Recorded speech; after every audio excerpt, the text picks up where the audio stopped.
দেন আল্লাহ।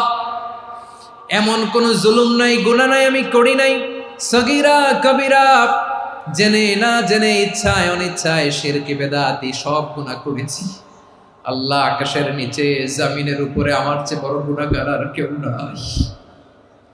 চোখের পানি ছেড়ে আল্লাহরে বলেন, আল্লাহ আমি ছাড়া তোমার গোলামের অভাব নাই, তুমি ছাড়া আমার দ্বিতীয় কোনো রব নাই, তুমি ছাড়া তো কেউ আমার গুনাহ ক্ষমা করার নাই, তুমি আমার রব, তুমি আমার সব। বলতে পারবেন? এই তাকরীর আমার পটুয়াখালীর ভাইয়া, এই স্বীকৃতিটা দেখতে আল্লাহ বড্ড ভালোবাসেন, কারণ আমরা সবাই গুনাহগার। আমরা সবাই কি?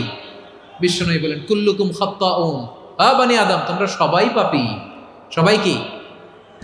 সবাই পাপী। আমরা সবাই পাপী, আপন পাপের বাটখারা দিয়ে অন্যের পাপ মাপি। আমরা যে পাপী এটা ভাবতে মনে চায় না কারো, খালি অন্যের পাপ দেখি আমরা, এটা ভুল। ওর এই পাপ, ও পাপী, ও জালেম, ও জাহান্নামী, এরকম একটা